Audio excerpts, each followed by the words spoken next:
সাল্লাম বলেছেন, একজন মুমিনের পায়ে যদি একটা কাঁটা বিঁধে, চলতে চলতে একটা কাঁটা বিঁধে, এর বিনিময়ে আল্লাহ পাক তার গুনাহগুলো মাফ করে দিবেন।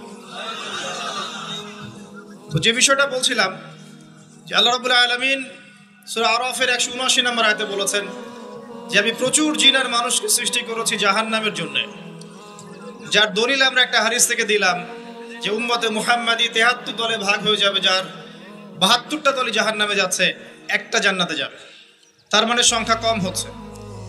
আরেকটা দলিল দিচ্ছিলাম যে আল্লাহ রাব্বুল আলামিন কোরআনুল কারীমের শব্দের অপচয় করেন না। একটা শব্দ দিয়ে তিনি একটা কওমের ইতিহাস তুলে ধরেছেন। যেমন যুলকারনাইন যাচ্ছিলেন পূর্ব দিকে, যেতে যেতে একটা কওমকে দেখলেন যে কওমের সূর্যের আলো থেকে বাঁচার মতো প্রযুক্তি জানা ছিল না, এতই মানবেতর জীবনযাপন করত। আল্লাহ পাক এই কওম সম্পর্কে বললেন কাযালিক, এরা এমনই ছিল। একটা শব্দ দিয়ে কওমের পুরো হিস্ট্রি বলা শেষ। এই কাযালিকা শব্দ দিয়ে আপনি তাফসীর দেখতে পারেন এই কওম সম্পর্কে কত কি বলা হয়েছে। সে আল্লাহ রাব্বুল আলামিন সূরাতুর রহমানের মধ্যে একই আয়াত 31 বার রিপিট করলেন বা 32 বার রিপিট করলেন, ফাবিআইয়ি আলাই রাব্বিকুমা তুকাযিবান। মানে কি, কারণটা কি? কারণ এই সূরার মধ্যে এমন কিছু আছে যেটা আল্লাহ পাক চাচ্ছেন আমরা বেশি বেশি করে বুঝি। তোমরা আল্লাহর কোন কোন নিয়ামতকে অস্বীকার করবে? আল্লাহ রাব্বুল আলামিন আমাদেরকে কৃতজ্ঞ হতে বলছেন এই সূরার মধ্যে। আমরা যদি আল্লাহর নিয়ামত চতুর্দিকে দেখি তাহলে গুণে শেষ করতে পারবো না। আল্লাহ পাক বারবার স্মরণ করাচ্ছেন তোমরা আল্লাহর কোন কোন নিয়ামতকে অস্বীকার করবে। এরপরেও মানুষ আল্লাহদ্রোহী আচরণ করছে। সহিহ বুখারীর মধ্যে 4 বার এই হাদিসটা আসার মানে হচ্ছে যে আল্লাহ পাক এখানেও বোঝানোর চেষ্টা করছেন যে জাহান্নাম থেকে বাঁচার জন্য আমাদের কত সতর্ক থাকা উচিত। হাদিসটা হচ্ছে এই, কিয়ামতের মাঠে আল্লাহ রাব্বুল আলামিন আদম আলাইহিস সালামকে ডাকবেন। আদম আলাইহিস সালামের নাম তো শুনেছেন, তিনি কে? আদি পিতা। তাকে কি কারণে সম্মানিত করা হয়েছিল বলেন? তাকে কি কারণে সম্মান দেওয়া হয়েছিল? জ্ঞানের কারণে। তাকে ফেরেশতারা সেজদা করলেন কি কারণে? শারীরিক গঠনের কারণে, শক্তির কারণে, জ্ঞানের কারণে। এই জ্ঞান এখন আমাদের মধ্যে চরম অভাব। এই জ্ঞানের চর্চার চরম অভাব আছে আমাদের মধ্যে। এখন আমরা জ্ঞান চর্চা করতে চাই না। আমরা স্লোগান দিতে চাই যে আল কোরআনের আলো ঘরে ঘরে জ্বালো, কিন্তু প্রত্যেকটা ঘরে একটা করে কোরআনের হাফেজ নাই। এমনকি প্রত্যেকটা ঘরে একটা করে মানুষও পাওয়া যাবে কিনা যারা কোরআন বিশুদ্ধ করে তেলাওয়াত করতে পারে। তবে একটা কথা বারবার বলি যে এইসব আইওয়াশ শোডাউন দিয়ে ইসলামের কোনো কল্যাণ নাই। ইসলামের কল্যাণ কনস্ট্রাকটিভ কাজ করতে হবে। প্রথমে জ্ঞান চর্চা করতে হবে, ক্লাসিক্যাল সাবজেক্টগুলো পড়তে হবে। ফর এক্সাম্পল কোরআন, আরবিক সাহিত্য, ফর এক্সাম্পল হাদিস, রাসূলের জীবনী সাল্লাল্লাহু আলাইহি ওয়াসাল্লাম, ফর এক্সাম্পল সিরাত, ইসলামের হিস্ট্রি, ইসলামিক ইকোনমিক্স, জিওপলিটিক্স, এবং আপনি যেখানে পড়ছেন সায়েন্স, আর্টস, কমার্স, এগুলো পড়বেন। পড়াশোনা করে জ্ঞান চর্চা করতে আমরা চাচ্ছি না, আমরা রাতারাতি ফল পেতে চাই। এই জন্য আইওয়াশ শোডাউনে বেশি ব্যস্ত থাকি। এগুলোতে ইসলামের কোনো খায়ের নাই, কল্যাণ নাই। আসেন, আদম আলাইহিস সালামকে আল্লাহ পাক ডাকবেন, ডেকে বলবেন তোমার সন্তানদের মধ্য থেকে জাহান্নামীদেরকে আলাদা করে দাও। আদম আলাইহিস সালাম বলবেন হে আল্লাহ কতজনকে আলাদা করে দেব? আল্লাহ রাব্বুল আলামিন বলবেন প্রতি 1000-এ 999 জনকে জাহান্নামের জন্য আলাদা করে দাও। বলেন ইন্না লিল্লাহ ওয়া ইন্না ইলাইহি রাজিউন। প্রতি 1000-এ 999 জনকে জাহান্নামের জন্য আলাদা করে দাও। আপনি গাণিতিকভাবে এটাকে ব্যাখ্যা করতে যায়েন না। এখানে বোঝানো হচ্ছে মেজরিটি, অর্থাৎ বেশিরভাগ মানুষ জাহান্নামে যাচ্ছে, কোনো সন্দেহ নাই। হ্যাঁ, এটা ঠিক, জাহান্নামে যাওয়ার পরে কবিরা গুনাহগার যে ব্যক্তিরা আছে তাদের জন্য নবী সাল্লাল্লাহু আলাইহি ওয়াসাল্লাম সুপারিশ করবেন, এবং যার অন্তরে সরিষা দানা পরিমাণ ঈমান ছিল, মন থেকে লা ইলাহা ইল্লাল্লাহ সাক্ষ্য দিয়েছে, একদিন না একদিন সে জান্নাতে যাবে ইনশাআল্লাহ। কিন্তু আমরা কি চাইবো জাহান্নামের শাস্তি ভোগ করে জান্নাতে যেতে? জাহান্নাম কি এটা একটা হাদিস দিয়ে বুঝাচ্ছি। আল্লাহ রাব্বুল আলামিন এই পৃথিবীর সবচেয়ে সুখী মানুষটাকে, এই পৃথিবীতে যার কোনো দুঃখ কষ্ট কিচ্ছু ছিল না, এই মানুষটাকে ডেকে নিয়ে আসবেন। ডেকে নিয়ে এসে জাহান্নামে ঢুকাবেন এক মুহূর্ত সময়ের জন্য, ধরেন 1 সেকেন্ড বা 1 ন্যানো সেকেন্ড। এরপরে বের করে নিয়ে আসবেন, নিয়ে এসে বলবেন, পৃথিবীতে কি সুখে ছিলে? সেই ব্যক্তি বলবে, সুখ কি জিনিস হে আল্লাহ আমি জানি না। আমি কি বুঝাতে পারছি ভাই? সুখ কি জিনিস আমি জানি না। আর আল্লাহ রাব্বুল আলামিন এই পৃথিবীর সবচাইতে কষ্টে থাকা মানুষটাকে ডেকে নিয়ে আসবেন, এনে জান্নাতে ঢুকাবেন, ঢুকে 1 মুহূর্ত সময় রাখবেন, বের করে নিয়ে আসবেন। বলবেন, পৃথিবীতে কষ্টে ছিলে? সেই বান্দা বলবে, কষ্ট কি জিনিস আল্লাহ আমি জানি না। এটাই সেই আয়াতের ব্যাখ্যা বলা যায়। আল্লাহ পাক বলেছেন, কুল্লু নাফসিন যায়িকাতুল মাউত, প্রত্যেকটা নফস বা আত্মা মৃত্যুর স্বাদ গ্রহণ করবে। ফাইন্নামা তুওয়াফাউনা উজুরাকুম ইয়াওমাল কিয়ামাহ, কিয়ামতের মাঠে তোমাদের পূর্ণ প্রতিদান দেয়া হবে। ওই দিন ফামান যুহজিহা আনিন নার ওয়া উদখিলাল জান্নাহ ফাকাদ ফাজ, সেদিন যাকে আল্লাহ পাক জাহান্নাম থেকে বাঁচাবেন, জান্নাতে প্রবেশ করাবেন, একমাত্র সে ব্যক্তি সফল, আর কেউ সফল নয়। এই আয়াতটা হচ্ছে দ্য ডেফিনেশন অফ সাকসেস, যার পিছনে আমরা ছুটছি। আমরা সাফল্যের পিছনে ছুটি না। সফল হতে হবে, নিজের পায়ে দাঁড়াতে হবে, টাকা পয়সা করতে হবে, বাড়ি গাড়ি করতে হবে, ব্যাংক ব্যালেন্স করতে হবে, জমি জমা করতে হবে, একটা সুন্দরী গার্লফ্রেন্ড চাই, একটা স্ত্রী চাই, তাই না? আমরা সাফল্যের পিছনে ছুটতে চাই, আর আমাদেরকে বস্তুবাদী দর্শন শেখায় এগুলোই সাফল্যের মানদণ্ড। তা আল্লাহ পাক এখানে বলছেন, যাকে জাহান্নাম থেকে বাঁচানো হবে আর জান্নাতে প্রবেশ করানো হবে, এই ব্যক্তি ছাড়া কেউ সফল না। পৃথিবীতে আপনি অনেক বড় নেতা হতে পারেন, ইভেন অনেক বড় আলেমও হতে পারেন, অনেক বড় পলিটিশিয়ান হতে পারেন, অনেক বড় প্রশাসনের কর্মকর্তা হতে পারেন, অনেক বড় ইকোনমিক্স হতে পারেন, কলামিস্ট হতে পারেন, বুদ্ধিজীবী হতে পারেন, হাফেজ হতে পারেন, হুএভার ইউ আর, যদি কিয়ামতের মাঠে আপনি জান্নাতে যেতে না পারেন, আপনি সফল না। আর পৃথিবীতে যে মানুষ মুদির দোকান করছে, ভ্যান চালাচ্ছে, রিক্সা চালাচ্ছে, বারবার সেলুনে কাজ করে, কৃষক কৃষি কাজ করে, যাদেরকে মানুষ চেনেও না, ইমান আছে, 5 ওয়াক্ত নামাজ পড়ে, ছেঁড়া কাপড় পরে থাকে, এত মান মর্যাদা নাই, ভাইরাল না, মানুষ চিনে না, গভীর রাতে তাহাজ্জুদ পড়ে, দেখবেন এই ব্যক্তি যদি কিয়ামতের মাঠে জান্নাতে চলে যায়, এই ব্যক্তি আমার চেয়ে সফল, কোনো সন্দেহ নাই। তা আমাদের দৃষ্টিভঙ্গি আগে চেঞ্জ করতে হবে, দুনিয়ামুখী দৃষ্টিভঙ্গি ত্যাগ করতে হবে, পরকালমুখী দৃষ্টিভঙ্গি দরকার। নবী সাল্লাল্লাহু আলাইহি ওয়াসাল্লাম সাহাবায়ে কেরামের ভিতরে এই পরিবর্তন নিয়ে এসেছিলেন, তাদেরকে আল্লাহমুখী করেছেন, আল্লাহমুখী। যখন তারা আল্লাহমুখী হয়ে গেছেন, তখন দুনিয়া তাদের কাছে তুচ্ছ হয়ে গেছে। দুনিয়ার কষ্ট সহ্য করে নিয়েছেন, দুনিয়ার ভোগ বিলাস ত্যাগ করে দিয়েছেন, দুনিয়াকে সর্বোচ্চ প্রাধান্য দেননি, হাজত বা প্রয়োজন মনে করেছেন। দুনিয়ার সব কাজ করেছেন শুধু আল্লাহ সন্তুষ্টির জন্য। এবং আমি অনেক লেকচারে এটাও বলেছি যে আপনি দুনিয়ার প্রতিটা কাজ আল্লাহ সন্তুষ্টির জন্যই করেন, কারো কাছে কিছু পাওয়ার আশায় করেন না। যদি কারো কাছে প্রতিদান পাওয়ার আশায় দুনিয়ার কাজগুলো করেন, আপনি কষ্ট পাবেন। কারো কাছে আশা করেন না, আল্লাহর কাছে আশা করেন প্রতিদান, আপনি কষ্ট পাবেন না ইনশাআল্লাহ। কারণ আল্লাহ ছাড়া প্রকৃত অর্থে আমাদের আপন বলে কেউ নাই। শুধুমাত্র আল্লাহই আপনার আপন, বাকিরা আপনার প্রয়োজন। মানুষ মানুষকে ভালোবাসতে পারে না, মানুষ মানুষের অবস্থানকে ভালোবাসে। এটা আপনারা হারে হারে ফিল করবেন যত দিন যাবে দেখবেন এটা আখিরুজ জামান, শেষ জামানা চলছে। এখন ফিতনাগুলো এমন ভাবে পড়তে থাকবে যেন একটা মালা ছিঁড়ে দিলে পুঁথিগুলো যেমন টপ করে পড়ে যায়, এইভাবে ফিতনাগুলো আসতে থাকবে। ওই হাদিসের দিকে আসেন। নবী সাল্লাল্লাহু আলাইহি ওয়াসাল্লাম বলেছেন, আদম আলাইহিস সালামকে ডেকে আনা হবে, বলা হবে তোমার সন্তানদের মধ্য থেকে জাহান্নামীদেরকে আলাদা করে দাও।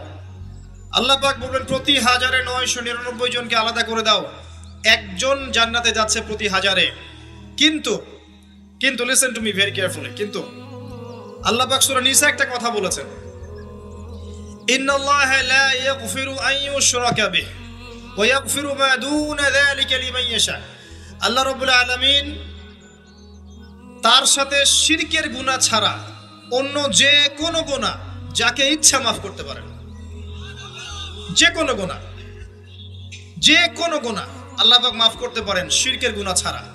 আরেকটা গুনাহ আল্লাহ পাক ক্ষমা করবেন না, সেটা হচ্ছে বান্দার হক। বান্দার হক, বান্দার সাথে সম্পৃক্ত। কারো টাকা চুরি করেছেন, কারো জমি আত্মসাৎ করেছেন, কাউকে গালি দিয়েছেন, কারো প্রতি জুলুম করেছেন, কাউকে অন্যায়ভাবে মেরেছেন, ছিনতাই করেছেন, ইত্যাদি ইত্যাদি, যেটা অন্যের হকের সাথে সম্পৃক্ত। ধর্ষণ করেছেন, মানুষের সম্মানহানি করেছেন, কাউকে নিষ্পাপ কাউকে বিতর্কিত করেছেন, ইত্যাদি। এই যে মানুষের সাথে জড়িত হক, এটা আল্লাহর কাছে মাফ নেওয়া যাবে না। কাবা ঘরের গেলাফ ধরে কানলেও কোনো লাভ নাই। ওই বান্দার কাছে গিয়ে ক্ষমা নিতে হবে। ভাই, আমি আপনাকে গালি দিয়েছি, মাফ করে দেন। ভাই, আমি তোমার টাকা চুরি করেছিলাম, এই নাও, ফেরত নাও। বোন, তোমার সম্পত্তি আমি দেই নাই, নিয়ে নাও।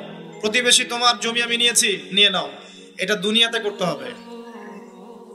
অন্যথায় পরকালে দেখবেন যে মানুষের সাথে জড়িত হকের জন্য মানুষটা দাঁড়িয়ে আছে। একজন ব্যক্তি উঠেছে, নামাজ, রোজা, হজ, যাকাত সব নেকি নিয়ে উঠেছে। ওঠার পরে দেখছে সামনে অনেক মানুষ দাঁড়িয়ে আছে। কি জন্য দাঁড়িয়ে আছে? কারো টাকা নিয়ে শোধ করে নাই, কাউকে গালি দিয়েছে, কারো প্রতি জুলুম করেছে, কারো প্রতি অন্যায় করেছে, এরা দাঁড়িয়ে আছে, হক চাচ্ছে। তখন কিভাবে শোধ করবে? আল্লাহ পাক বলবেন, তোমার নেকি ওদেরকে দিয়ে দাও। তখন শেয়ারিটের মাধ্যমে নেকি চলে যাবে। কথা বুঝতে পারছেন?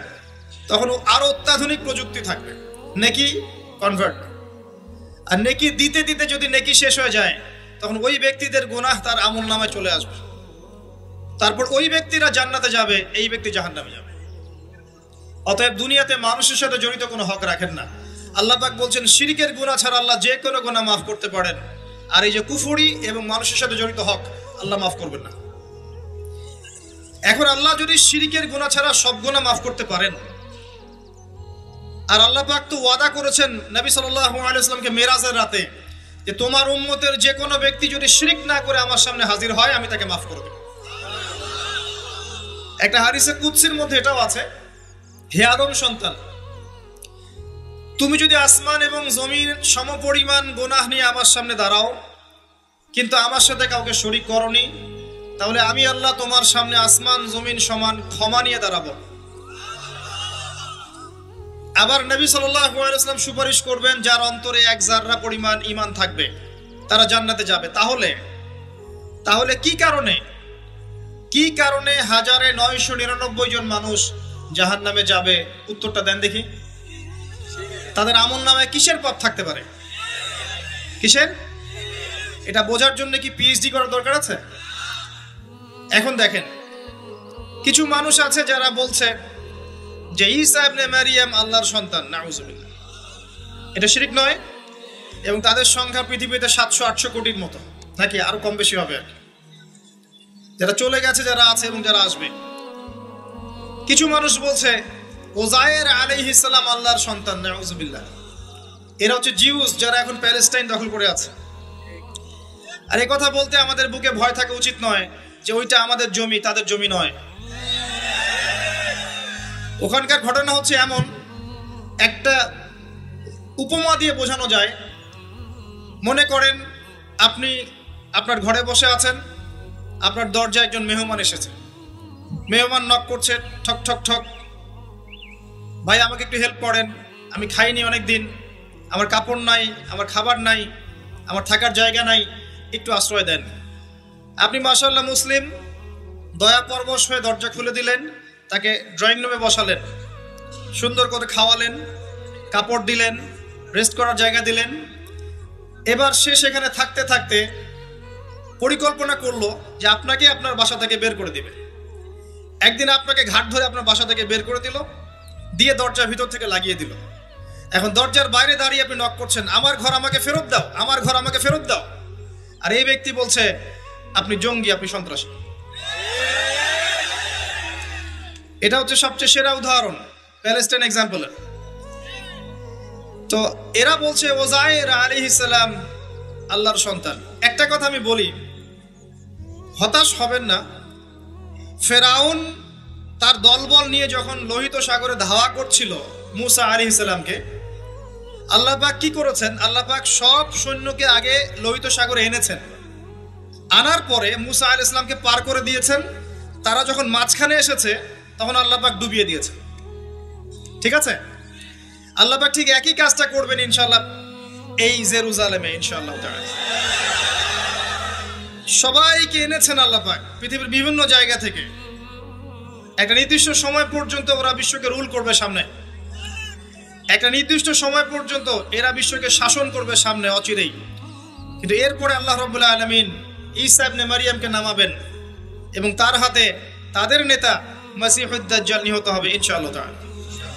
এবং পুরো কমিউনিটি একসাথে কলাপস করে যাবে, পৃথিবী থেকে তার নাম অস্তিত্ব মুছে যাবে ইনশাআল্লাহ তাআলা। আল্লাহ পাক ওই লোহিত সাগরের সুন্নাহ এখানে অ্যাপ্লাই করবেন ইনশাআল্লাহ। আল্লাহ পাক এই কারণে একত্রিত করেছেন, এটা আল্লাহ পাকের স্টাইল সুন্নাহ। আসেন, এরা বলছে উযাইর আলাইহিস সালাম আল্লাহর সন্তান। আবার দেখেন কিছু মানুষ বলছে আল্লাহকে পাওয়ার জন্য স্ট্যাচু ওয়ার্শিপ করা যায়, এরা হচ্ছে আল্লাহকে পাওয়ার মাধ্যম। কিছু মানুষ বলছে কবরে সেজদা করা যায়, কবরে শায়িত ব্যক্তি আল্লাহর কাছে সুপারিশ করবে। কিছু মানুষ বলছে আল্লাহ ছাড়া অন্য কারো কাছে দোয়া করা যায়, তিনি অনেক বুজুর্গ ব্যক্তি ছিলেন, আমার দোয়া পৌঁছে দিবেন আল্লাহ পর্যন্ত। কিছু মানুষ বলছে আল্লাহ ছাড়া অন্য কারো নামে নজর করা যায়, জবাই করা যায়, কসম করা যায়, ইত্যাদি ইত্যাদি। আর কিছু মানুষ আল্লাহর হালালকে হারাম করছে, আল্লাহর হারামকে হালাল করছে। কিছু মানুষ তাকদীরকে অস্বীকার করছে, ভাগ্যকে অস্বীকার করছে। কিছু মানুষ দুনিয়া নিয়ে এতই ব্যস্ত হয়ে আছে দিনের যাররা পরিমাণ ফিকির নাই। আবার কিছু মানুষ এই উম্মতের মধ্যে দাবি করছে মুহাম্মদ সাল্লাল্লাহু আলাইহি ওয়াসাল্লাম শেষ নবী নন, আরো নবী আসতে পারে, এবং তারা প্রকাশ্যে মাহফিল করারও চেষ্টা করছে এখন বাংলাদেশ। আবার কিছু মানুষ বলছে আমরা কোরআন মানি, হাদিস মানি না।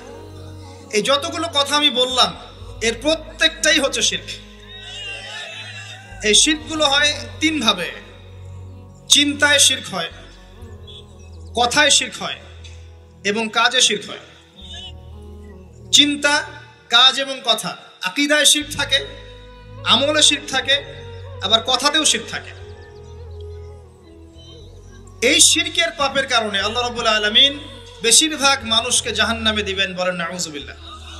কিন্তু কারো আমলনামায় যদি শিরকের পাপ না থাকে, শিরক থেকে তওবা করে যে কোনো পাপ নিয়ে সে কবরে যায়, 99% সম্ভাবনা আছে এই মানুষকে আল্লাহ পাক মাফ করে দিবেন। তাহলে আমরা আজকে এতটুকু শিখলাম, প্রথমে সবচেয়ে বেশি কেয়ারফুল থাকতে হবে শিরকের ব্যাপারে, সবচেয়ে বেশি কেয়ারফুল থাকতে হবে শিরকের ব্যাপারে এবং বেদাআতের ব্যাপারে। এটা কি জিনিস? বেদাত হচ্ছে এমন জিনিস, মানে আমিলা আমালান লাইসা আলাইহি আমরুনা ফাহুয়া রাদ। নবী সাল্লাল্লাহু আলাইহি ওয়াসাল্লাম বলেছেন, কেউ যদি এমন কোনো কাজ করে ইসলামের মধ্যে যে কাজের পিছনে আমার কোনো দলিল নাই, প্রমাণ নাই, আমার পক্ষ থেকে কোনো আদেশ নাই বা নিষেধ নাই, কোনো হুজ্জত নাই, এটাই বেদাত, প্রত্যাখ্যাত। মানে আপনার প্রতিটা কাজ হতে হবে শুধুমাত্র নবী সাল্লাল্লাহু আলাইহি ওয়াসাল্লামের সুন্নাহ মতো। এই জায়গায় নতুন কোনো পদ্ধতি চালু করলে আপনি বেদাতি হয়ে যাবেন। বেদাতির পরিণতি কি? তার সমস্ত আমলগুলোকে আল্লাহ পাক ধুলো বানিয়ে দিবেন। দলিল সূরা ফুরকান, সবকিছু বলার সময় পাচ্ছি না মাহফিলে। আরো কি? আরো আছে। বুখারীর হাদিসে এসেছে নবী সাল্লাল্লাহু আলাইহি ওয়াসাল্লাম হাউজে কাউসারের সামনে দাঁড়িয়ে থাকবেন এবং এই কাউসারের পানি যে একবার পান করবে কিয়ামতের মাঠে, সে আর কখনো পিপাসার্ত হবে না। নবী সাল্লাল্লাহু আলাইহি ওয়াসাল্লাম পানি পান করাবেন উম্মতকে, হঠাৎ পর্দা পড়ে যাবে। আল্লাহ নবী বলবেন ইন্নাহুম মিন্নি, এরা তো আমার উম্মত, পর্দা পড়ে গেল কেন? তাকে জানানো হবে ইন্নাকা লা তাদরি মা আহদাসা বা'দাক, হে নবী আপনি জানেন না আপনার মৃত্যুর পর এরা আপনার শরীয়তের মধ্যে কত বেদাত চালু করেছিল।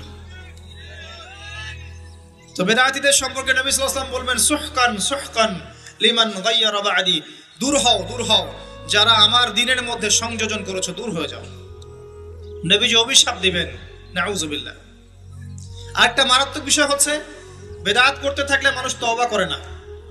একজন চোর তওবা করতে পারে, সে জানে এটা খারাপ কাজ। একজন জেনাকারী তওবা করতে পারে, সে জানে এটা খারাপ। একজন পতিতালয়ের মেয়ে তওবা করতে পারে, সে জানে এটা খারাপ।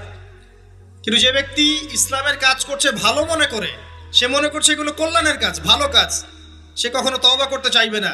এই কারণে বেদাতি শেষ পর্যন্ত তওবা করে না। অতএব শিরক আর বিদআতের এই পাপ থেকে দূরে থাকেন।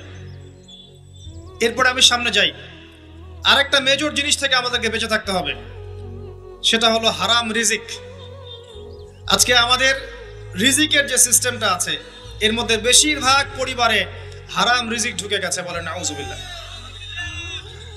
কেউ সরাসরি হারাম, কেউ ঘুরিয়ে ফিরিয়ে হারাম। সবচেয়ে বড় মারাত্মক যে হারামটা ঢুকেছে তার নাম হচ্ছে রিবা বা সুদ। ম্যাক্সিমাম আমরা সুদখোর। আমার কিসের দাড়ি টুপি এগুলো দেখার প্রয়োজন নাই, আমি নিজেও সুদখোর। কিভাবে? প্রত্যক্ষভাবে না হলে পরোক্ষভাবে। মনে করেন আমি একটা ফ্ল্যাটে ভাড়া থাকি, ফ্ল্যাটের মালিক আমার ভাড়ার টাকা দিয়ে তার ব্যাংকের লোন শোধ করে, পরোক্ষভাবে আমি সুদের সাথে সম্পৃক্ত আছি। আপনি বাঁচতে পারবেন না। এই জামানা সম্পর্কে নবী সাল্লাল্লাহু আলাইহি ওয়াসাল্লাম বলেছেন, এমন একটা জামানা আসবে যেই জামানায় মানুষ সুদ থেকে বেঁচে থাকতে পারবে না। যে বেঁচে থাকার চেষ্টা করবে তার গায়েও সুদের ছিটা ফোঁটা গিয়ে লাগবে, কোনো সন্দেহ নেই, এটা সেই জামানা। টপ টু বটম সব জায়গায় সুদ। আর জানি না এই আয়াতগুলো কোরআনে আছে কি না আদৌ, বা এগুলো মানুষকে শোনানো হয় কি না আদৌ। তা আমি আমার জায়গা থেকে চেষ্টা করছি। আল্লাহ পাক কোরআনে বলেছেন। কে বলেছেন? আল্লাহ বলেছেন। আমি অনুবাদ করছি, আমি জাস্ট অনুবাদক। সূরা বাকারা 279 থেকে পড়া শুরু করেন। আল্লাহ পাক বলছেন, ইয়া আইয়ুহাল্লাযীনা আমানু, হে মুমিনগণ, তুমি যদি মুমিন হয়ে থাকো, হে মুমিনগণ, ইত্তাকুল্লাহ, তোমরা আল্লাহকে ভয় করো। ইত্তাকুল্লাহ, তোমরা আল্লাহকে ভয় করো।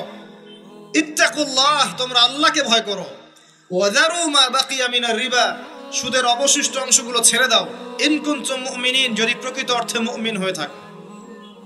ওয়া ইন লাম তাফআলু, আমি আল্লাহ বলছি তোমরা যদি এটা না করো, ফাযরু বিহারবিন মিনাল্লাহি ওয়া রাসূলিহি, তাহলে আল্লাহ এবং তার রাসূলের সাথে যুদ্ধের ঘোষণা শুনে রাখো। গো অ্যাহেড, এখন রাস্তা আপনার। আমি অনুবাদ করে শুনিয়ে দিয়েছি, আপনার কান পর্যন্ত পৌঁছে গেছে। এখন decision is yours, path is yours, choose your path. রাস্তা আপনার, আপনি ফিক্স করেন কি করবেন। যদি আপনি সুদ খান 1 নাম্বার, অথবা দেন 2 নাম্বার, 3 আপনি সাক্ষী থাকেন, 4 লিখে রাখেন, আপনি সমান পাপী। এই 4 শ্রেণীর মানুষকে নবী সাল্লাল্লাহু আলাইহি ওয়াসাল্লাম অভিশাপ দিয়েছেন, লাআনত করেছেন। আর নবী সাল্লাল্লাহু আলাইহি ওয়াসাল্লাম অভিশাপ নিয়ে যদি আমরা কবরে যাই, তাহলে মান নবিয়ুক উত্তর দিতে পারবো, এটা বিশ্বাস করা বোকামি। তার অভিশাপ নিয়ে যদি আমরা হাসরের মাঠে উঠি, হাউজে কাউসারের পানি পাবো, প্রত্যাশা করাটা বোকামি হবে। তার অভিশাপ নিয়ে যদি আমরা হাসরের মাঠে উঠি, তাহলে তিনি আমাদের জন্য সুপারিশ করবেন, এটা ভাবা বোকামি হবে। মেরাজের রাতে আল্লাহ রাসূল দেখে এসেছেন, এক শ্রেণীর মানুষকে রক্তের নদীতে ফেলে মাথা ফাটিয়ে দেয়া হচ্ছে। নবী জিজ্ঞাসা করলেন সাল্লাল্লাহু আলাইহি ওয়াসাল্লাম, এরা কারা হে জিবরাইল? জিবরাইল আলাইহিস সালাম বলেন, এরা আপনার উম্মতের সেই সব ব্যক্তি যারা ছিল সুদখোর, যারা সুদের মধ্য দিয়ে মানুষের রক্ত চুষে খেয়েছে। আজকে রক্তের নদীতে এদেরকে ফেলে মাথা ফাটিয়ে দেয়া হচ্ছে। কি করবেন আপনি ফিক্স করেন। ইসলাম তরবারির জোরে ছড়ায় নাই। আমি আপনার গর্দানে তরোয়াল ধরে বলবো না যে সুদ ছেড়ে দেন, বলবো? কেউ বলবে না। ইসলাম এভাবে ছড়ায় নাই। ইসলাম সৌন্দর্য দিয়ে ছড়িয়েছে, সুন্দর উপদেশ দিয়ে ছড়িয়েছে। উদউ ইলা সাবিলি রাব্বিকা বিল হিকমা ওয়াল মাউইযাতিল হাসানা ওয়াজাদিলহুম বিল্লাতি হিয়া আহসান, এভাবে ইসলাম ছড়িয়েছে। ফাযাক্কির ইন নাফাআতি যিকরা সায়াযাক্কারু মান ইয়াখশা, হে নবী আপনি উপদেশ দিন, যদি উপদেশ কাজে লাগে শীঘ্রই যারা আল্লাহকে ভয় করে তারা আপনার উপদেশ গ্রহণ করবে ইনশাআল্লাহ। ওয়া ইয়াতাজান্নাবুহাল আশকা, যারা পাপাচারী ফাসিক তারা উপদেশ গ্রহণ করবে না। ফাযাক্কির ইন্নামা আনতা মুযাক্কির, আপনি উপদেশ দিন, আপনি শুধু উপদেশদাতা। লাস্তা আলাইহিম বিমুসাইতির, আপনি কারো উপর দারোগা নন। এটা একজন দায়ীর কাজ, একজন আলেমের কাজ, এর বেশি কিছু না। আমাদের ম্যাক্সিমাম রিজিকের মধ্যে সুদ ঢুকে গেছে। হয় আমরা খাচ্ছি, না হলে দিচ্ছি, না হলে সাক্ষী থাকছি, না হলে লিখে রাখছি। আরেকটা কথা বলি, এই হাদিসটাও শুনে রাখেন। নবী করিম সাল্লাল্লাহু আলাইহি ওয়াসাল্লাম কার নবী? আপনার তো, আপনারই তো নবী। তিনি বলেছেন সুদের পাপের 73টা শাখা আছে। কতটা? যার সর্বনিম্ন শাখা হচ্ছে নিজের মায়ের সাথে জেনা করা। এখানে যদি একটা বিল্ডিং থাকে, যে বিল্ডিং এর মধ্যে মনে করেন কথার কথা নাউজুবিল্লাহ অনেক প্রস্টিটিউট মহিলা আছে, কথা বুঝতে পারছেন? এখানে আছে অনেক প্রস্টিটিউট মহিলা যারা এখনকার ভাষায় সেক্স ওয়ার্কার্স, কারণ তারা যৌনকর্মী বলতে চায়, পতিতা শব্দ ইউজ করতে চায় না, তারা এটাকে একটা স্বীকৃতি দিতে চেষ্টা করছে আর কি। সেক্স ওয়ার্কার্স এটা একটা কাজ, নাউজুবিল্লাহ। এই কারণেই সমাজে বেশি বেশি মহামারী ছড়াবে, এই কারণেই সমাজে এমন কিছু পাপ ছড়াবে, এমন কিছু রোগ ছড়াবে যে এই রোগগুলো কখনো ছিল না ইতিহাসে। এই কারণেই হাদিসে এসেছে শেষ জামানায় যখন অশ্লীলতা বেড়ে যাবে, বেহায়াপনা বেড়ে যাবে, নগ্নতা বেড়ে যাবে, তখন সমাজে বেশি বেশি এমন রোগ ছড়াবে যে এই রোগগুলো আগে কখনো ছিল না। মনে করেন এখানে আমার একটা বিল্ডিং আছে, সেখানে কিছু সেক্স ওয়ার্কার্স আছে, এখানে কেউ ম্যানেজার, কেউ কাজ করে, কেউ মনে করেন দারোয়ান, কেউ মনে করেন ডিলার এগিয়ে দিচ্ছে, কেউ মনে করেন যে ঘরে ঢুকিয়ে দিচ্ছে, ইত্যাদি ইত্যাদি। এক একজন এক এক সেকশনে কাজ করছে, আর একটা কর্পোরেট সেকশনের মতো। এখন আপনি কি তাদের কারো বাসায় দাওয়াত খেতে চাইবেন? আপনি কি তাদের কারো উপার্জন খেতে চাইবেন? যদি এমন হয় এখানে সব সেক্স ওয়ার্কার্স নয়, সবাই আমাদের মা, নাউজুবিল্লাহ। শব্দটা প্রয়োগ করলাম আঘাত করার জন্য, কারণ নবীজি বলেছেন মায়ের কথা। মনে করেন এরা সবাই আমাদের মা, নাউজুবিল্লাহ। এখন কি আপনি এটাকে পছন্দ করবেন? এখানে যদি কেউ কাজ করে তার রিজিক খেতে চাইবেন? রিবার মধ্য দিয়ে আমরা এগুলো করছি, কোনো ফিকির নাই, যায় আসে না কাজ কারো কিছু, দিব্যি খাচ্ছে। যখন দেখবেন পাপ করতে করতে করতে করতে আমার মনের মধ্যে কোনো রিয়াকশন হচ্ছে না, তখন বুঝে নেবেন কলব মরে গেছে, ডিস্ট্রয়েড, ডেড হার্ট। হ্যাঁ, একজন মুমিনের পরিচয় হচ্ছে ছোট ছোট পাপ তার কাছে পাহাড়ের মতো মনে হবে, আর একজন ফাসিকের পরিচয় হচ্ছে বড় বড় পাপ তার কাছে মাছির মতো মনে হয়, তাড়ালেই চলে যাবে। আরো আছে, সহিহ বুখারীর একটা হাদিসে নবীজি বলেছেন, যে ব্যক্তি 1 দিরহাম সুদ খায় সে যেন 36 বার জেনা করেছে। একবার জেনা করার শাস্তি 100 বেত্রাঘাত এবং 1 বছরের জন্য বহিষ্কার, যেটাকে আমরা উস্কে দিয়ে এখন বলি কাছে আসার গল্প। একবার সূরা নূর পড়েন, সূরা নূরের প্রথম আয়াতগুলো পড়েন। যদি কেউ জেনা করে একবার 100 বেত্রাঘাত এবং 1 বছরের জন্য বহিষ্কার। আর যদি কোনো বিবাহিত ব্যক্তি করে তার শাস্তি হচ্ছে রজম, পাথর নিক্ষেপ করে হত্যা করা। আর 1 দিরহাম সুদ খেলে আপনি 36টা মেয়েকে রেপ করছেন। এবার চিন্তা করেন, এই শাস্তিগুলো যদি দুনিয়ায় কার্যকর না হয় এবং দুনিয়াতে যদি আমরা তওবা না করে যেতে পারি, পরকালে কার্যকর হবে কোনো সন্দেহ নাই। দুনিয়াতে শোধ করে যাওয়া ভালো পরকালের চাইতে।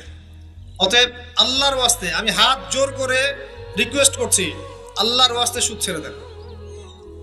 ভ্যান চালায় খান, সবজি বিক্রি করে খান, একটা ছোট কাপড়ের ব্যবসা করে খান, একটা মাছের আড়ত করে খান, গবাদি পশু প্রতিপালন করে খান, কৃষিকাজ করে খান, আল্লাহর ওয়াস্তে সুদে যায় না। আপনার পুরো দুনিয়া এবং আখিরাত বরবাদ হয়ে যাবে এবং আপনি এর মধ্য দিয়ে আল্লাহর সাথে যুদ্ধ করছেন, নবীর সাথে যুদ্ধ করছেন। এর উপরেও আছে পেপার মানির মধ্যে সুদ। ওই যে বললো 1 দিরহাম, এই দিরহাম আবার কি জিনিস? দিরহাম মানে রৌপ্য মুদ্রা। দিনার এটা কি জিনিস? স্বর্ণ মুদ্রা, ইসলামিক মুদ্রা। সেই যে চলে গেছে ব্রিটিশরা আসার আগে, এখন আর দেখা যায় না। একটা গোল্ড কয়েন যার মূল্যটাকে ইকোনমিক্সের ভাষায় বলে ইন্ট্রিনসিক ভ্যালু। এই ভ্যালুটা এই স্বর্ণ মুদ্রার ভিতরেই থাকে। একটা পেপার মানির ভ্যালু, ইন্ট্রিনসিক ভ্যালু এর ভিতরে থাকে না, এর বাইরে থাকে, যেটাকে আপনি নিয়ন্ত্রণ করতে পারবেন, কমাতে পারবেন, বাড়াতে পারবেন। আর এর সাথে যখন পেট্রো ডলার অ্যাড হয়েছে তখন তো মাশাআল্লাহ জুলুম আরো উপরে উঠে গেছে। আর যারা পেট্রো ডলার সিস্টেম চালু করেছে, এইসব ভোগবিলাসী আরবদেরকে আমরা বলি এরা হচ্ছে আমিরুল মুমিনিন, নাউজুবিল্লাহ, সুবহানাল্লাহ। কত অন্ধ হলে মানুষ এদেরকে আমিরুল মুমিনিন মনে করতে পারে, যারা মুসলিমদের প্রপার্টি সব আমেরিকার হাতে তুলে দিয়েছে, আর সেই প্রপার্টি দিয়ে এরা বোম্বিং করে করে সারা বিশ্বের মধ্যে মুসলিম হত্যা করছে। আল্লাহ পাক সেই যে বলেছেন সূরা মাইদার মধ্যে 51 নম্বর আয়াতে, ইয়া আইয়ুহাল্লাযীনা আমানু, হে মুমিনগণ, লা তাত্তাখিযুল ইয়াহুদা ওয়ান নাসারা আউলিয়া, হে মুমিনগণ তোমরা ইহুদি এবং খ্রিস্টানদেরকে বন্ধুরূপে গ্রহণ করো না। কে বলেছেন? আল্লাহর চেয়ে কি আমি জিওপলিটিক্স ভালো বুঝি? আল্লাহর চেয়ে আমি আমার ভালো মন্দ ভালো বুঝি? কাদেরকে? বা'দুহুম আউলিয়া ও বা'দ, যারা একে অপরের বন্ধু, যারা একে অপরের বন্ধু। ওয়া মান ইয়াতাওয়াল্লাহুম মিনকুম ফাইন্নাহু মিনহুম, তোমাদের মধ্যে কেউ যদি ওদের দিকে মুখ ফিরায় সে তাদের অন্তর্ভুক্ত, এই উম্মার কেউ না তারা। সে যেই হোক, বিশ্বের এইসব নামধারী মুসলিম কান্ট্রিদের চাইতে বাংলাদেশের পররাষ্ট্রনীতি অনেক ভালো আছে, হাজার গুণে ভালো আছে। কি মনে করেন আপনি? এসব ফাসেকা জালেমদেরকে আপনি আমিরুল মুমিনিন মনে করছেন? আল্লাহ পাক বোঝার তৌফিক দান করুন। আসেন, রিবার কথা বলতে গিয়ে কথাটা আসছি, ইন্ট্রিনসিক ভ্যালু বলে একটা বিষয় আছে। এত ডিটেলস বিষয় মাহফিলে বলা সম্ভব না। এতটুকু বলবো যে ইনশাআল্লাহ তাআলা আপনি যদি আপনার সম্পদকে সাস্টেইনেবল অ্যাসেটে রূপান্তরিত করেন, আগামী দিনগুলোতে আপনি ইনশাআল্লাহ জিতবেন, আদারওয়াইজ হেরে যাবেন। ফর এক্সাম্পল, আপনি যদি আপনার সম্পদকে জমিতে কনভার্ট করেন, গবাদি পশুর প্রজেক্ট করেন, আপনি যদি মাছের প্রজেক্ট করেন, ব্যবসা ইনভেস্ট করেন, বা কিছু গোল্ড রাখেন, কিছু সিলভার, কিছু আপনার রূপা রাখেন, ইত্যাদি ইত্যাদি, পরবর্তী সময়গুলোতে গিয়ে আপনার সম্পদের মান কমে যাবে না, ইনশাআল্লাহ বাড়বে। কিন্তু আপনি সমস্ত সম্পদ যদি পেপার মানির মধ্যে রেখে দেন, আস্তে আস্তে আপনার সম্পদের মান কমবে। সামনে 10, 15, 20, 30 বছর পর আপনি সম্পদ হারাবেন। এর চেয়ে বেশি কিছু আমি বলতে পারবো না, বাকিটা আপনারা পড়াশোনা করে বুঝে নেবেন। যেটা বলতে চাচ্ছি, ইকোনমিক সেকশনে আমরা সবাই মোটামুটি হারামের সাথে সম্পৃক্ত। এর পাশাপাশি আছে আবার ঘুষ, আছে না? না দিলে চাকরি হয় না, সুবহানাল্লাহ।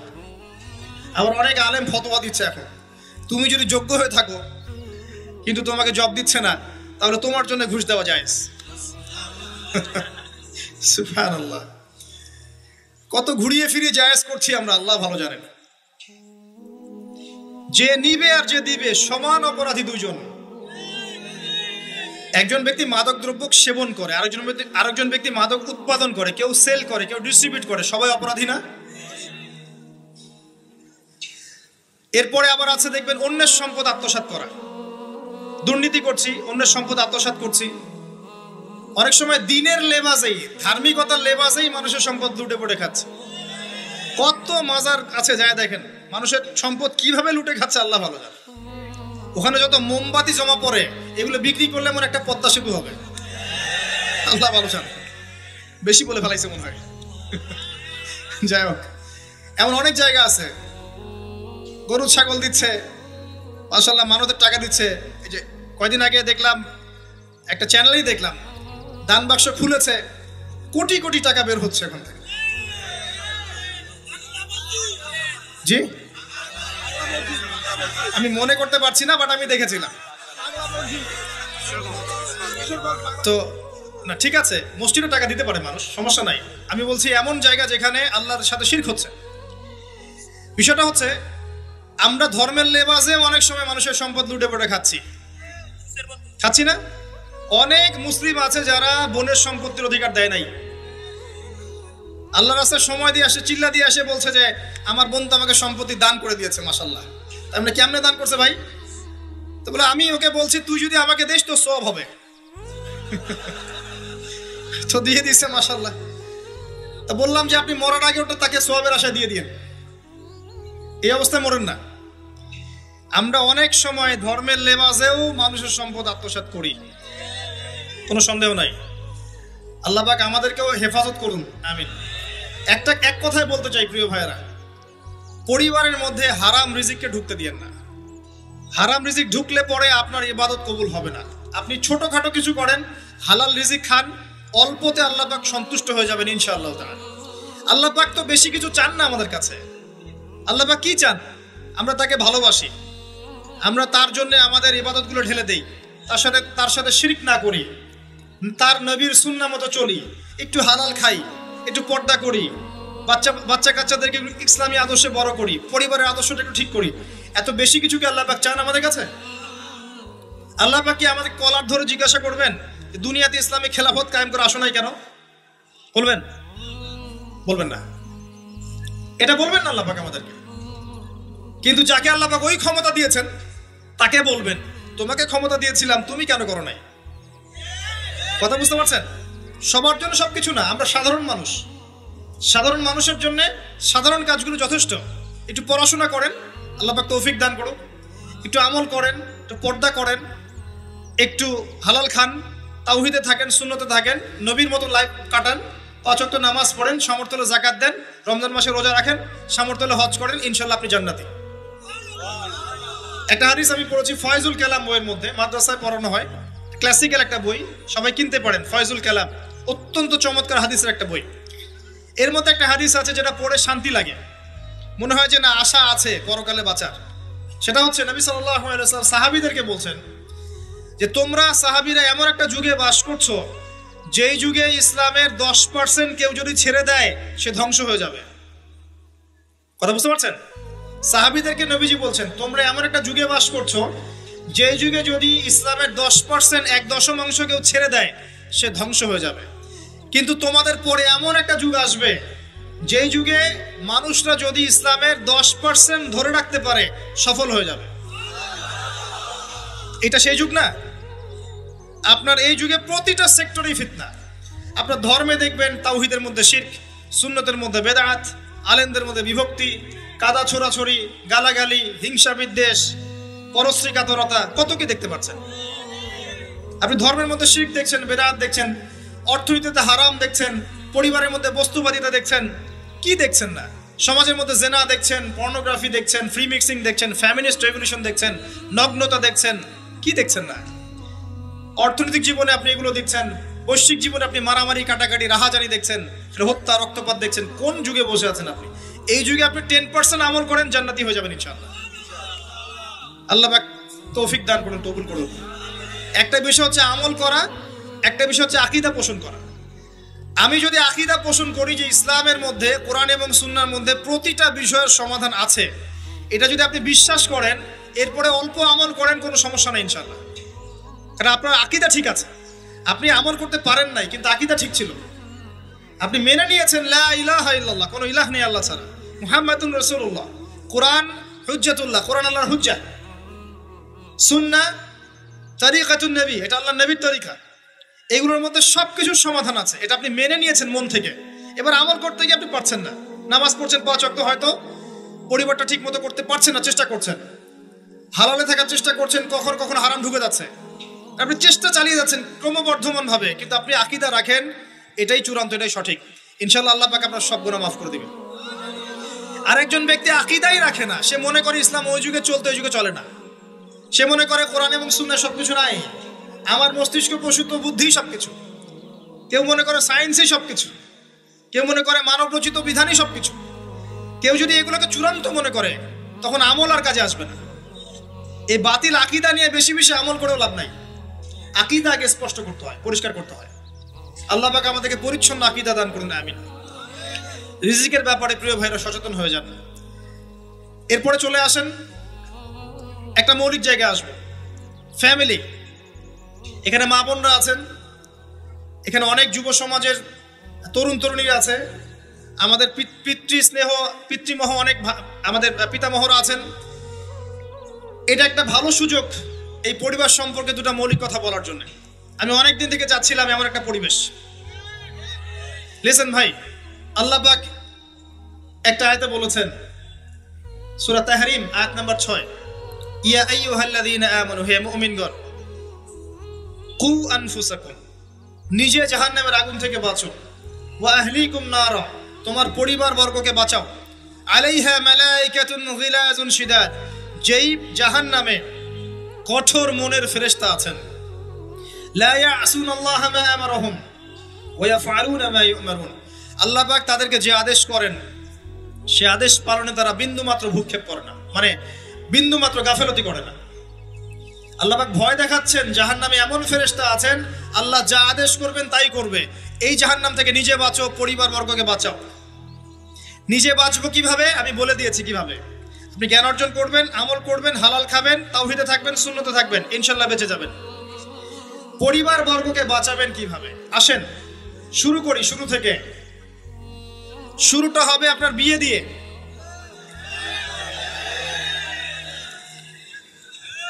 এত এক্সাইটেড হওয়ার কিছু নাই, কারণ এটা এমন একটা বিষয় যেটা করেন নাই বলে এক্সাইটমেন্ট বাড়ছে, করার পরে পস্তাতেও পারেন।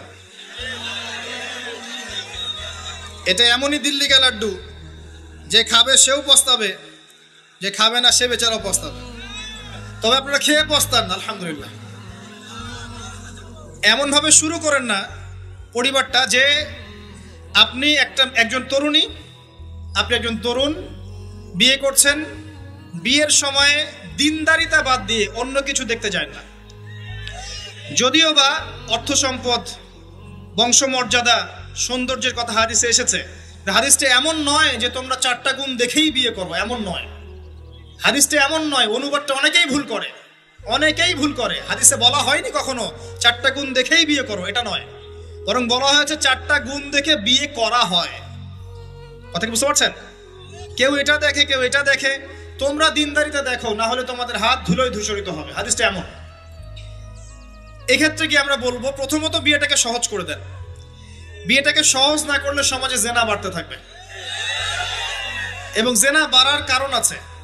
যখন পর্নোগ্রাফিটাতে ফ্রি অ্যাক্সেস দেওয়া হয়েছে, মানুষ রাতের বেলা পর্ন দেখতে পারে, কেউ বাধা দেওয়ার নাই। উপরের সেকশন থেকে কিন্তু এটাকে বন্ধ করে দেওয়া যেত। পৃথিবীর অনেক কান্ট্রি আছে যেখানে অনেক কিছু চলে না। চাইনিজরা ফেসবুক ইউজ করে না, করে? ওরা কি উন্নত জাতি না? ওরা তো এখন আমেরিকাকে যদি বলে ওঠো উঠবে, আমেরিকাকে বসতে বলে বসবে। ওরা এমন জায়গায় চলে গেছে। ওই ইউক্রেন ইস্যু নিয়ে আমেরিকা, ন্যাটো আর এই ব্রিটেন আর ফ্রান্স আর ইসরায়েল কিছুই করতে পারবে না ইনশাআল্লাহ, বিকজ এখানে একটা বড় অ্যালায়েন্স আছে চায়না এবং রাশিয়ার। কিছুই করতে পারবে না। বরং এর যে উদ্দেশ্যে এটা কাজ করেছিল তারা, এটাতে সফল হবে না তারা ইনশাআল্লাহ। আজকের টপিক এটা না, আমি এদিকে যাচ্ছি না। মূল বিষয়টা হচ্ছে যে সহজ করতে হবে বিয়েটাকে। উপযুক্ত বয়স হয়ে গেলেই একটা উপার্জনের সোর্স খুঁজবেন আগে। বেকার অবস্থায় বিয়ে করতে যায় না, উপার্জনের সোর্স খুঁজবেন, তারপরে আপনি আপনার পরিবারকে বলবেন আমার বয়স হচ্ছে, আমাকে বিয়ে দাও। এবার আসেন, বিয়ের সময় দিনদারিতা ছাড়া অন্য কিছু দেখতে যায় না। এরপরে যদি সে সুন্দর হয় বা সুন্দরী হয় বা ভালো বংশের হয়, অথবা দেখা যায় যে ভালো টাকা পয়সা ওলা ইত্যাদি ইত্যাদি, এটা আপনার নূরুন আলা নূর, এটা বোনাস। কিন্তু এগুলো যদি নাও থাকে, শুধু দিনদারিতা থাকে, আপনি রাজি হয়ে যান। পরিবারের কর্তাদেরকেও বলবো যে মেয়ে বিয়ে দেওয়ার সময় ছেলের টাকা পয়সা দেখতে যায় না, ছেলের স্ট্যাটাস দেখতে যায় না বেশি বেশি। পরে দেখবেন এই মেয়ে ওর ঘরে গিয়ে পস্তাচ্ছে। আর ছেলের পিতাদেরকেও বলবো, ছেলেকে যখন বিয়ে দিবেন, একটা মেয়েকে কিনে নিব আর সাথে কিছু যৌতুকের টাকাও নিব, এই টেন্ডেন্সি নিয়ে বিয়ে করতে যায় না। ওই বিয়েতে বারাকা বেশি, যেখানে খরচ কম, যেখানে বেশি হট্টগোল নাই। চট্টগ্রাম অঞ্চলের বিয়ের মতো না। একটা বিয়েতে মনে হয় 40-50 লাখ টাকা খরচ করে ফেলে, গেটেই সাজাবে বলে 4-5 লাখ টাকা খরচ করে। সুবহানাল্লাহ। এই 5 লাখ টাকা দিয়ে আর মনে হয় 10টা-20টা পরিবারকে বিয়ে দেওয়া যাবে। হ্যাঁ, লোহার আংটি দিয়ে বিয়ে করেছে সাহাবী। লোহার আংটিও নাই তোমার বাসায়? বলছে না ইয়া রাসূলুল্লাহ, লোহার আংটিও তো নাই আমার বাসায়। তাহলে কি করবা? কোরআনের কয়টা সূরা জানো? এই সূরাগুলো জানি, এগুলো শিখিয়ে দিও, যাও, মোহর হয়ে গেছে। কত সহজ বিয়ে, কত সহজ। আর এখন যেটা হয়, মেয়ে খুঁজবে দিনদার বিল গেটস, আর ছেলে খুঁজবে দিনদার ক্যাটরিনা। কথা বুঝতে পারছেন? প্রিয় ভাইয়েরা, দিনদারি থেকে প্রাধান্য দেন, আর কিচ্ছু না। আপনি সফল হবেন ইনশাআল্লাহ, শান্তি পাবেন। এবং বিয়ের পরে আল্লাহর পক্ষ থেকে একটা ভালোবাসা আসবে। যদি আপনি দেখেন যে আপনার স্ত্রী খাদিজা রাদিয়াল্লাহু আনহার মতো, আয়েশা রাদিয়াল্লাহু আনহার মতো, হাজেরা আলাইহিস সালামের মতো সবর করেনেওয়ালা, যে আপনাকে দিনের পথে এগোতে সাহায্য করে, তাহলে আর অন্যদিকে চোখ দেওয়ার দরকার নাই, রাজি হয়ে যান। এরপর আপনার পরিবার শুরু। এখানে উভয়ের মাঝে হৃদ্যতা, ভালোবাসা থাকতে হবে। তবে আরেকটা কথা বলে রাখি, সবাই মনোযোগ দিয়ে কথাটা শোনেন। একটা পরিবারের ভিত্তি শুধু ভালোবাসা দিয়ে টিকে থাকে না। একটা পরিবারের ভিত্তি টিকে থাকে আপোষের বিশ্বাসের উপরে। একে অপরকে বিশ্বাস করতে শিখতে হবে, একে অপরকে শ্রদ্ধা করতে হবে, একে অপরের সম্মান দিতে জানতে হবে। আপনাকে আপনার স্ত্রীকে আপন মনে করতে হবে, আপনাকে আপনার স্বামীকে আপন মনে করতে হবে। বাইরের মানুষ আপন নয়, এরা আপন আপনার। একজন লেবাস, পোশাক। এরপরে আপনি মোহর শোধ করেন, আপনি সন্তান সন্ততি নেন, সন্তান সন্ততিদেরকে আল্লাহর এবং তার রাসূলের আদর্শে বড় করে তোলেন। পরিবারের মধ্যে তালিম চালু করেন, তালিম। পরিবারের মধ্যে তাওহীদ রাখেন, সুন্নত রাখেন, একসাথে খেতে বসেন। স্ত্রীকে হাদিয়া দেন, স্ত্রীকে গিফট দেন, তাকে মাঝে মাঝে ঘুরতে নিয়ে যান, তাকে নিয়ে রিফ্রেশমেন্টে যান, তাকে সময় দেন, তাকে টাইম দেন, তাকে সময় দেন। নবী সাল্লাল্লাহু আলাইহি ওয়াসাল্লাম আয়েশা রাদিয়াল্লাহু আনহার কোলে মাথা রেখে কোরআন তেলাওয়াত করতেন, তার সাথে চাঁদনি রাতে দৌড়েছেন এবং চাঁদ দেখেছেন, সফর করেছেন, রাতের বেলা হেঁটেছেন, সময় দিয়েছেন, খালি পায়ে হেঁটেছেন। সময় দেন। এখন এমন একটা অবস্থা যে পুরুষদেরকে মনে করা হয় যে তারা হচ্ছে মানি মেকিং মেশিন, তারা খালি টাকা পয়সা মেক করবে, আর স্ত্রীরা হচ্ছে ওই চুলা ঠেলবে সারাদিন। আমরা এমন মনে করে নিই আর কি। আবার এই যে ফ্যামিনিস্ট রেভলিউশন যখন থেকে আসছে, ফ্যামিনিস্ট রেভলিউশন কি জিনিস? দাজ্জালের ফলোয়ার্স আর কি, যে মেয়েদেরকে আপনি ঘরে রাখতে পারবেন না। তো তারা যখন থেকে এসেছে, ইমার্জ করেছে, তখন থেকে তার একটা কনসেপ্ট দিয়েছে যে পুরুষ আর নারী একে অপরের প্রতিদ্বন্দ্বী। দেখবেন প্রতিদ্বন্দ্বিতামূলক কথাবার্তা বলে। স্বামীর মুখের উপর তর্ক করতে যাবেন না। স্বামীকে বাইরের অনেকগুলো বিষয় ফেস করতে হয়। একজন স্বামী মনে করেন প্রশাসনে চাকরি করে, তাকে তার ডিউটি ফেস করতে হয়, তার বসকে মেনটেন করতে হয়, তার এগুলো সামলাতে হয়, তাকে বাজারঘাট করতে হয়, সারাদিন পরিশ্রম করে সে বাসায় ঢোকার পরে আপনি মুখটা গোমরা করে বসে থাকেন। স্বামী আহলান সাহলান করেন না, তাকে একটু আদর করেন না, মহব্বত করেন না, তো অটোমেটিকলি তো আপনার দিক থেকে তার মনটা চলে যাবে অন্যদিকে। স্বাভাবিক। আপনি আপনার স্বামীর জন্য সাজেন না, বাইরের মানুষের জন্য সেজে বুঝে আপনি মার্কেটে যান। প্রবলেম সেগুলা। এরা মনে করে স্বামী স্ত্রী একে অপরের প্রতিদ্বন্দ্বী, অথচ এরা একে অপরের পরিপূরক। একে অপরের পরিপূরক। উভয় হৃদ্যতা ভালোবাসায় পরিবার গড়ে ওঠে। যে পরিবারের মধ্যে হৃদ্যতা ভালোবাসা আছে, ওই পরিবারের বাচ্চা কাচ্চারা দেখবেন বড় আলেম হবে, বড় নেতা হবে, বড় কিছু হবে ইনশাআল্লাহ। যেখানে এগুলো নাই, ওই সন্তানরা বড় হয় হতাশার মধ্যে, কাজের বুয়ার কাছে, ডে কেয়ার সেন্টারে। এরা তো বড় হয়ে জঙ্গি হবে, সন্ত্রাসী হবে, স্বাভাবিক। ভালো প্যারেন্টিং দিতে পারে নাই। এরকম না বিষয়টা। সময় দিতে হবে, একে অপরের দায়িত্ব বুঝতে হবে, আপোষের মধ্যে বিশ্বাস থাকতে হবে, ভালোবাসা থাকতে হবে এবং সবরের মানসিকতা থাকতে হবে। মেয়েদের ব্যাপারে বলাই হয়েছে তারা বাঁকাহার, অতএব চাপ দিতে যায় না, ভেঙে যাবে। চাপ দিতে যায় না, ভেঙে যাবে। ওই অবস্থা ছেড়ে দিলে ওই অবস্থায় থেকে যাবে। একটা কথা আমি বলি, আমি শিখেছি আমার লাইফ থেকে, আল্লাহ পাকের প্রতিটা সৃষ্টি এক একটা রূপক মেসেজ দিচ্ছে। জানেন, রাবার গাছ দেখেছেন? রাবার গাছ, যে গাছ থেকে রাবার হয়, গাছটাকে দেখবেন পরিচ্ছন্ন, গাছটা পরিষ্কার। যে নিজে পরিষ্কার করে সে নিজেও পরিচ্ছন্ন। জমিনের মধ্যে দেখবেন মৃত জমিন, বৃষ্টি পড়লো, সজীব হয়ে উঠলো, সবুজ ধান ক্ষেত। এই সবুজ ধান ক্ষেতটা আপনার যৌবন, আস্তে আস্তে ফসল হবে। এই ফসল হওয়ার টাইমটা হচ্ছে আপনার পৌরত্ব। এরপরে ফসলটা কেটে ফেলা হবে। এই ফসলটা আপনার ভালো কাজ, আমল সালেহ, এটাকে রেখে দেওয়া হবে। বাকিটাকে হলুদ বর্ণের যে খড়কুটো, এটাকে জ্বালিয়ে দেওয়া হবে। এই যে ধান গজালো, একটা সিজন গেল, এর মধ্যে আপনার দুনিয়ার জীবনের হায়াতের রূপকতা আছে। জি, পাহাড়কে দেখেন, পাহাড় বিশালতা নিয়ে দাঁড়িয়ে থাকে।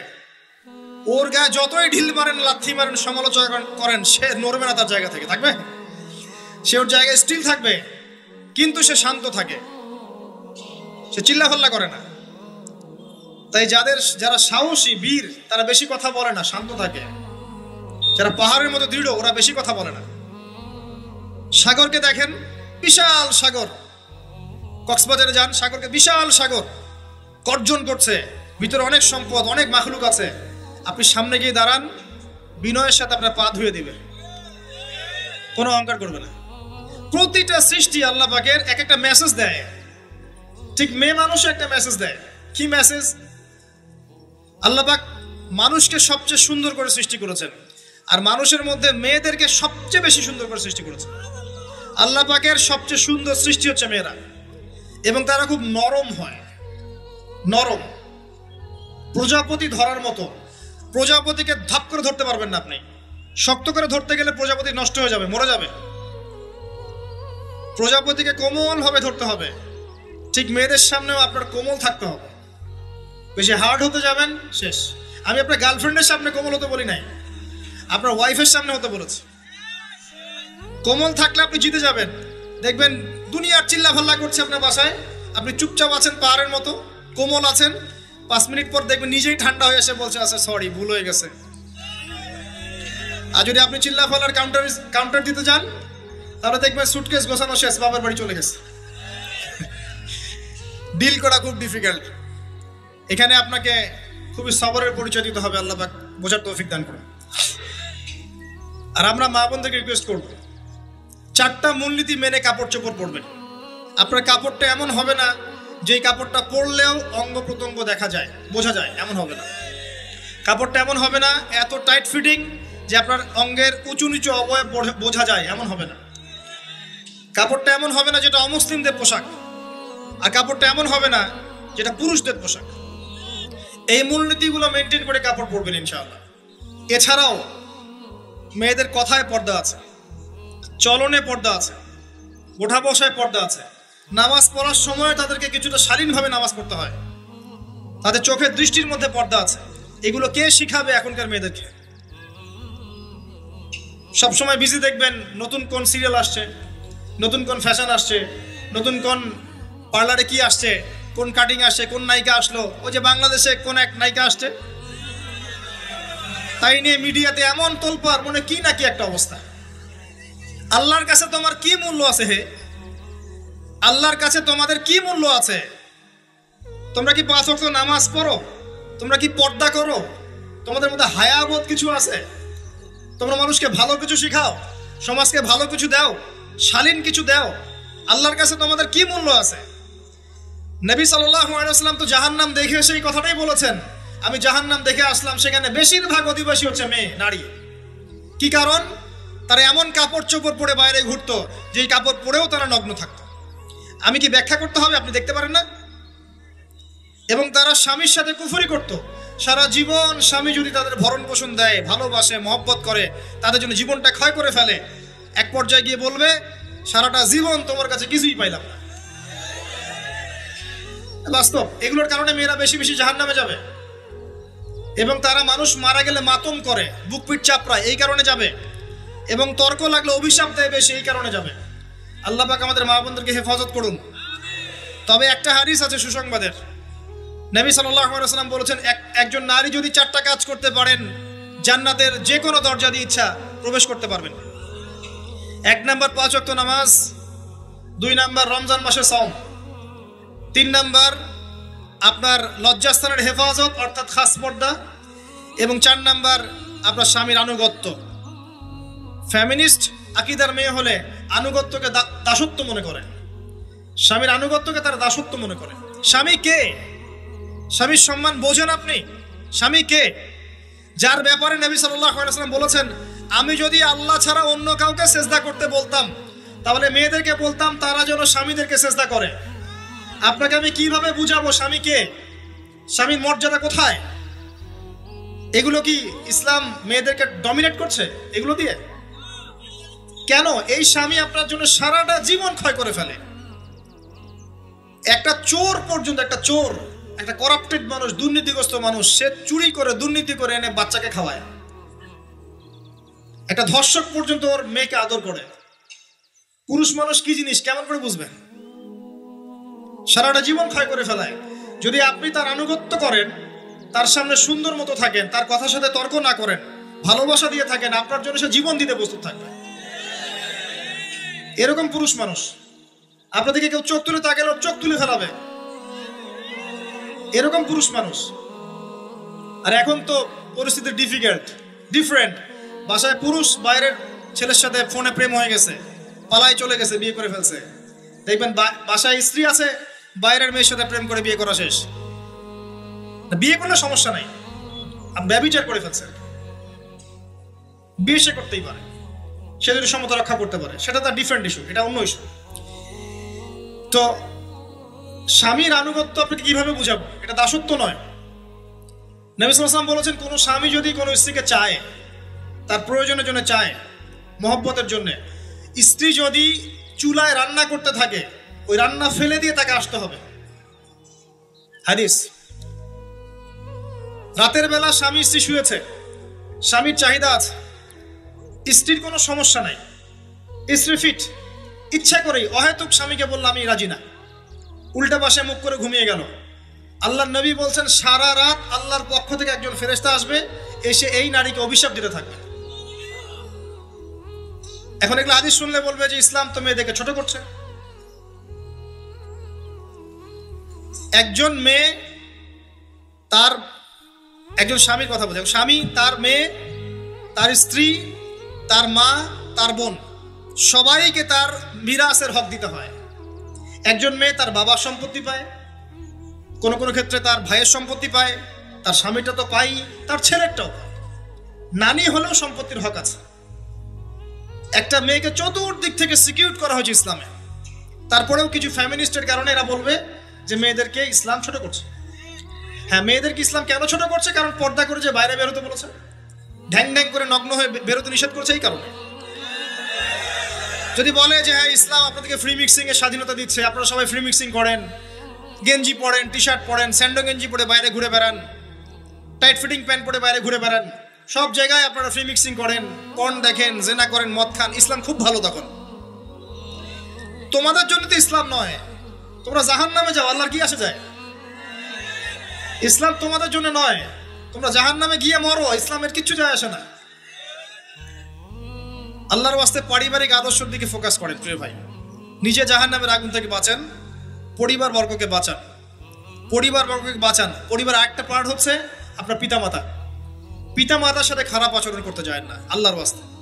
সেই ব্যক্তির জন্য ধ্বংস যার পিতামাতা বেঁচে আছে, তাদের হক আদায় করে সে জান্নাতে যেতে পারলো না, তার জন্য ধ্বংস। আরেকটা অংশ আছে আপনার সন্তান সন্ততি। বাচ্চা কাচ্চার প্যারেন্টিংটা খুব সুন্দর করে করেন।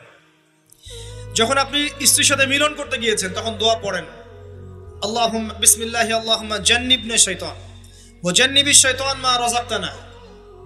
আমার মনে হয় এখনকার জেনারেশন যেগুলো আছে ফাসেক, মাদক সেবন করে, পর্নোগ্রাফিতে আসক্ত, ইয়াবাখোর, স্মাগলিং করছে, চুরি করছে, হাবিজাবি, ধর্ষণ করছে, আমার মনে হয় না তাদের পিতামাতা তাদেরকে জন্ম দেওয়ার সময় এই দোয়াগুলো পড়েছিল।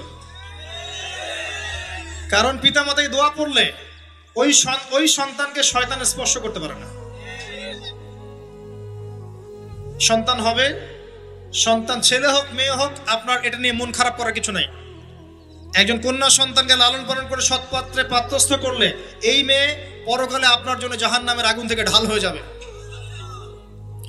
যার কাছে দুইজন মেয়ে আছে, দুইটা মেয়েকে সে ভালো করে মানুষ করেছে, নবী সাল্লাল্লাহু আলাইহি ওয়াসাল্লাম বলছেন সে জান্নাতে আমার সাথে এমন করে থাকবে। এইভাবে কেউ যদি বিধবার দায়িত্ব নেয়, সেও নবী সাল্লাল্লাহু আলাইহি ওয়াসাল্লামের সাথে এইভাবে থাকবে। এতিমের দায়িত্ব নেয়, এইভাবে থাকবে। ফ্যান্টাসিতে ভুগছেন, একটা এতিম মেয়েকে বিয়ে করেন, একটা অসহায় তালাকপ্রাপ্ত মেয়েকে বিয়ে করেন, একটা বিধবা মেয়ে যার স্বামী মারা গেছে, কেউ নাই দেখার, তাকে বিয়ে করেন, তারপরে বোঝা যাবে আপনার মধ্যে কতটুকু দিন আছে। আর বর্তমান সভ্যতা আমাদের কি সমাধান দিবে? সবাই যদি দিনদার একটা করে ক্যাটরিনা খোঁজে, এই এতিম, এই বিধবা, এই যাদের দেখার কেউ নাই, এই মেয়েগুলা কি রাষ্ট্রের সম্পত্তি হয়ে থাকবে? এদের দায়িত্ব কে নিবে? পুরুষরা যদি দায়িত্ব না নেয়, কে দায়িত্ব নিবে? এখন কেউ যদি ওদের দায়িত্ব নিতে যায়, তখন তাকে আবার খারাপভাবে উপস্থাপন করা হয়, এই ব্যক্তির মনে হয় চরিত্র খারাপ। কিন্তু এদিকে বাইরে 10টা জেনা করে বেড়াচ্ছে, কোনো সমস্যা নাই। এগুলো উস্কায়। এইসব জাহেলদের জন্য ইসলাম নয়। ইসলামের প্রতিটা বেসিক ফান্ডামেন্টাল মানবতার কল্যাণের জন্যই। এগুলোকে ফরজ করা হয়নি, আপনি নফল, আপনার সামর্থ্য থাকলে আপনি করতে পারেন, না করলে কোনো সমস্যা নাই। কেউ যদি করে যে ইসলাম পরিপূর্ণরূপে পালন করার চেষ্টা করছে, এটার উপরে আমল করার চেষ্টা করছে, তাহলে আপনি তাকে ক্রিটিসাইজ করছেন কেন? কি সমস্যা আপনার? আরেকটা পার্ট হচ্ছে সন্তান সন্ততি। বাচ্চা কাচ্চাকে ছোটবেলা থেকেই মানুষ করতে হবে এমন ভাবে যাতে করে বড় হয়ে এরা এই উম্মার খালিদ এবং ওমর হতে পারে। বাচ্চা ছোট বাচ্চাকে আপনি ভালো খাবার দেন, মায়ের স্নেহ দেন, বাবা মার সাথে রাখেন, একটু গ্রাম্য পরিবেশে নিয়ে গিয়ে তাকে বড় করেন। কেন বলছে কথা?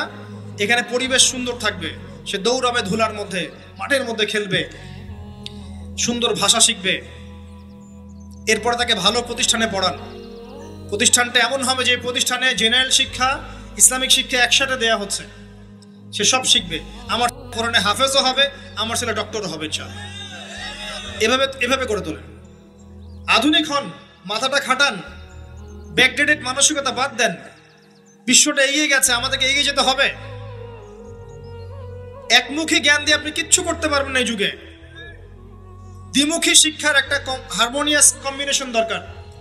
আমাকে কোরআন জানতে হবে, সায়েন্সও জানতে হবে, নাহলে আমি সায়েন্স দিয়ে কোরআনকে ব্যাখ্যা করতে পারবো না, কোরআন দিয়েও সায়েন্সকে ব্যাখ্যা করতে পারবো না। জানতে হবে, আমাদেরকে শিখতে হবে, পড়তে হবে, প্রচুর পড়তে হবে। বাচ্চাদেরকে ছোট থেকে বড় করেন এভাবে। আস্তে আস্তে গিয়ে দেখবেন তারা যখন কিশোর, তাদের বন্ধু বান্ধবের সার্কেলের দিকে খেয়াল রাখেন। আপনি বাবা হিসেবে তার বন্ধুর মতো আচরণ করেন, মা হিসেবে তার সাথে বান্ধবীর মতো আচরণ করেন, তার সাথে ক্লোজ হন, তার সমস্যাগুলো জানার চেষ্টা করেন। তাকে ফ্রি মিক্সিং এর মধ্যে পড়াশোনা করতে দিবেন না, না হলে স্কুল লাইফে সতীত্ব হারিয়ে ফেলবে। অনেক সময় অনেক মেয়ে আছে স্কুল লাইফে সতীত্ব হারিয়ে ফেলেছে, কলেজ লাইফে যেতে যেতে প্রস্টিটিউশনে চলে গেছে। অনেক মেয়ে আছে, এগুলো টপ সিক্রেট না, এগুলো সব ওপেন সিক্রেট। এখন ঘরে ঘরেই সমস্যা, মানুষ লজ্জায় বলতে পারে না। যে কটা মিডিয়া আসে এগুলো তো আমরা জানি, ঘরে ঘরেই সমস্যা ঢুকে গেছে, মানুষ লজ্জায় বলতে পারে না। ছোট ছোট বাচ্চা মেয়েদেরকে পর্যন্ত রেপ করা হচ্ছে এখন। এটা সেই ফ্যামিলিস্ট রেভলিউশনের কারণেই হচ্ছে। যত বেশি জেনাকে উস্কে দেওয়া হবে তত বেশি ধর্ষণ বাড়বে। ধর্ষণ বাড়তে বাড়তে এক পর্যায়ে বাচ্চাদেরকে ধর্ষণ করা বাড়বে। এরপরে কি হবে জানেন? এরপরে মানুষ সমকামী হবে বেশি বেশি, ছেলে ছেলের সাথে, নাউজুবিল্লাহ। তারপরেও কি হবে বলে যাচ্ছি, এরপরে আরো একটা ধাপ আসবে, যখন মানুষ গবাদি পশুর সাথে জেনা করবে। দেখে নিয়েন, এগুলো হাদিসে এসেছে, এমনি এমনি বলছি না। মানুষ এগুলো করবে। বাচ্চা কাচ্চাকে বড় করেন, ভালো খাবার দেন, ওকে খেলাধুলা করতে দেন। ও যত বেশি খেলাধুলা করবে ও শরীরটা ক্লান্ত হবে, তখন খাবে ভালো, বেশি খাবে, ব্রেন শার্প হবে, ওকে ওর নেতৃত্ব দেওয়ার যোগ্যতা অর্জন হবে। ওকে খেলাধুলা করতে দেন, ওকে ব্যায়াম করতে বলেন, ওকে সাঁতার শেখান, ওকে তাইকুন্ডু শেখান, ওকে ফিজিক্যাল এক্সারসাইজ শেখান। ওই ডিভাইসে অ্যাডিক্টেড করবেন না, উল্টাপাল্টা কার্টুন দেখান না, উল্টাপাল্টা অ্যানিমেশন দেখান না, এমন গেমসের মধ্যে আসক্ত করে দিয়েন না, বাসায় ডিভাইস দিয়ে দিয়েন না, সারাদিন এগুলো খেলছে, এগুলো দিয়েন না। ওকে কায়িক পরিশ্রম করান, একটু বড় হয়ে গেলে বাজারে পাঠান, বাস্তবতা শিখুক, সংসার করতে শিখুক, ডিল করতে শিখুক, সামাজিকতা শিখুক। ওকে সামাজিক বানান, গাছ লাগানোর কাজে ওকে ইনভলভ করে দেন, রক্তদান কর্মসূচিতে ওকে ইনভলভ করে দেন, ওকে সমাজ কল্যাণমূলক কাজ করতে শুরু করে দেন। দেখবেন ও সামাজিক হবে ইনশাল্লাহ। কম্বল বিতরণ করতে বলেন, ত্রাণ দিতে বলেন, ওকে ওকে উৎসাহ দেন, নামাজে উৎসাহ দেন, রোজা রাখতে বলেন। মেয়ে ছোট থেকে মেয়েকে পর্দা করতে বলেন, বলেন ও দেখবে যে আমার মা যখন বাইরে যায় তখন এই পোশাকে বাইরে যায়। আলহামদুলিল্লাহ, আমি দোয়া করি আল্লাহ পাক আমার মেয়েকে যেন খাদিজা রাদিয়াল্লাহু আনহার মতো কবুল করে। আমাকে বলেছে যে বাবা আমি 5টা বোরখা নিব। ওর বয়স 3 বছর। ওকে ওর মা বলেছে যে বাইরে যেতে হবে বাবার সাথে একটা প্রোগ্রামে। ও বলছে আমি বোরখা পরবো, না হলে যাব না। আমি অবাক হয়ে গেলাম যে আমি কিন্তু ওকে বলিনি বোরখা পরো। মানে আপনাকে পরিবেশ বলে দিবে, একটা পরিবেশ, একটা সুস্থ পরিবেশে আপনি যদি আপনার বাচ্চাকে বড় করেন, আপনার বাচ্চা দেখবেন সুস্থ হয়ে বিকশিত হবে ইনশাআল্লাহ। একটা অসুস্থ পরিবেশ দেন যেখানে ঝগড়াঝাটি, মারামারি, রাহাজানি, কাটাকাটি, সুদ, দুষ, জেনা, ব্যভিচার আছে, এই যে আপনার অপসংস্কৃতি আছে, আপনার বাচ্চাটা আস্তে আস্তে নষ্ট হয়ে বেরোন। পরিবেশ দিতে হবে। অসুস্থ পরিবেশের মানুষ কখনো সুস্থ জাতি উপহার দিতে পারবে না। তো এই বিষয়গুলোর দিকে খেয়াল রাখেন, মেয়ের পোশাকে খেয়াল রাখেন, তবে মেয়েকে কার কোলে তুলে দিচ্ছেন এটা খেয়াল রাখেন। এই যুগটা খুব কঠিন যুগ, কাছের মানুষদেরকে দ্বারা মেয়েরা ধর্ষিত হচ্ছে, খুব খেয়াল রাখেন। বাসায় কাজিনের এত থ্রু অ্যালাউ করেন না, কাজিন সম্পর্ক থ্রু করেন না, অ্যালাউ করেন না। আপনার মেয়েকে মেয়েদের ব্যাচ একটা পুরুষ টিচার পড়াচ্ছে, ওই ব্যাচে আপনি মেয়েকে পড়তে দিয়েন না। একটা কোচিং এর ভাইয়া বাসায় এসে আপনার মেয়েকে প্রাইভেট পড়াবে গোপন কক্ষে, এগুলো করতে দিয়েন না।